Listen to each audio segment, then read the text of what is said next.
എസ്ഐആറുമായി ബന്ധപ്പെട്ട് ഹിയറിംഗിന് നിങ്ങൾക്ക് notice issue ചെയ്തിട്ടുണ്ടോ എന്നറിയാൻ കഴിയും. ഇത് എല്ലാവരും നിർബന്ധമായും പരിശോധിക്കുക. ഒരുപക്ഷെ ഹിയറിംഗ് നോട്ടീസ് ഇഷ്യൂ ചെയ്തിട്ടുണ്ടാവും, നിങ്ങൾ അറിയാത്തതാകാം.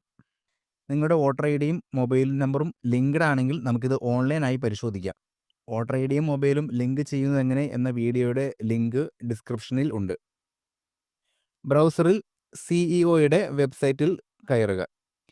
താഴേക്ക് വന്നാൽ വോട്ടേഴ്സ് പോർട്ടൽ എന്നതിൽ ക്ലിക്ക് ചെയ്യുക. തുറന്നു വരുന്ന പേജിൽ സബ്മിറ്റ് ഡോക്യുമെൻറ്റ് എഗെയിൻസ്റ്റ് നോട്ടീസ് എന്നതിൽ ക്ലിക്ക് ചെയ്യുക. ശേഷം വരുന്ന പേജിൽ ലോഗിൻ ചെയ്യുക. ഇവിടെ അക്കൗണ്ട് ഇല്ലാത്തവർ ഒരു മൊബൈൽ നമ്പർ നൽകി സൈനപ്പ് ചെയ്താൽ മതി. ശേഷം മൊബൈൽ നമ്പർ നൽകി OTP കൊടുത്ത് ലോഗിൻ ചെയ്യുക. ലോഗിൻ ചെയ്തു വരുന്ന പേജിൽ സബ്മിറ്റ് ഡോക്യുമെൻറ്റ് എന്നതിന് തൊട്ട് താഴെയായി നിങ്ങളുടെ വോട്ടർ ഐ ഡി നമ്പർ നൽകി സെൻഡ് OTP അമർത്തുക. OTP നൽകിയ ശേഷം സെർച്ച് എന്നതിൽ അമർത്തുക. നിങ്ങൾക്ക് നോട്ടീസ് ഉണ്ടെങ്കിൽ നോട്ടീസുമായി ബന്ധപ്പെട്ട വിവരങ്ങൾ സ്ക്രീനിൽ കാണിക്കും. നോട്ടീസ് ഇല്ലെങ്കിൽ നോ നോട്ടീസ് ജനറേറ്റഡ് എന്ന് എറർ മെസ്സേജായി അവിടെ കാണിക്കും.